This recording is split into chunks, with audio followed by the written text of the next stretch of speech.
কোটা সংস্কারের দাবিতে শিক্ষার্থীদের আন্দোলন ঘিরে সহিংসতার ঘটনায় এখন পর্যন্ত সারা দেশে 4 শতাধিক মামলা হয়েছে। এইসব মামলায় অন্তত 3 লাখ মানুষকে আসামি করা হয়েছে। এর মধ্যে অজ্ঞাতনামা আসামি 2 লাখের বেশি।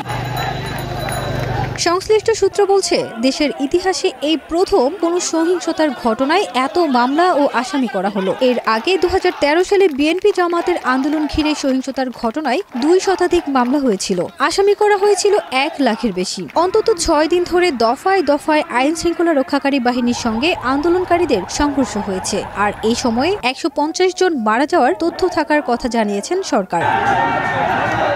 তবে দেশ রূপান্তরের প্রাপ্ত তথ্য অনুযায়ী এখন পর্যন্ত 158 জন মারা গেছে। নিহতদের মধ্যে শিক্ষার্থী, পুলিশ, পথচারী ও শ্রমিক রয়েছেন। এর মধ্যে গতকাল বুধবার গুলিবিদ্ধ একজন চিকিৎসাধীন অবস্থায় ঢাকা মেডিকেল কলেজ হাসপাতালে মারা গেছেন। তার নাম আব্দুর রহমান। নরসিংদীর পাঁচদুনা এলাকায় সহিংসতার মধ্যে পড়ে পিঠে গুলিবিদ্ধ হন এই কৃষক। তার বাড়ি নরসিংদীর সদর উপজেলার চোয়া গ্রামে। সহিংসতার সময় তাণ্ডব চালানো হয়েছে দেশের বিভিন্ন স্থানে। আগুন দেওয়া হয় রাষ্ট্রের গুরুত্বপূর্ণ স্থাপনায়। থানা ও পুলিশ ভাঙচুর ও তাতে আগুন দেওয়া হয়েছে।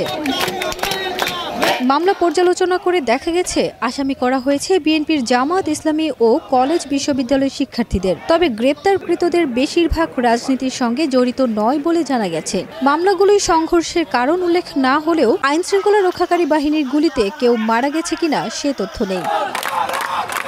পুলিশ সূত্র জানায়, ঢাকা সহ সারা দেশে 400-র বেশি মামলা হয়েছে। এর মধ্যে ঢাকায় 50 থানায় মামলা 272টির মতো। এই মামলায় 2957 আসামিকে আদালতে পাঠিয়েছে। ঢাকার বাইরেও একই অবস্থা বিরাজ করছে। দায়ের হওয়া মামলাগুলো ঘেটে দেখা গেছে, এক একটি মামলায় আসামির কথা বলা হয়েছে 2-3 হাজার। আবার কোনোটিতে উল্লেখ আছে 8 থেকে 10 জন। এর মধ্যে বিএনপি জামাতের উল্লেখযোগ্য নেতাকর্মী এবং বিভিন্ন কলেজ ও বিশ্ববিদ্যালয়ের শিক্ষার্থীদের নাম থাকলেও বেশিরভাগই অজ্ঞাতনামা।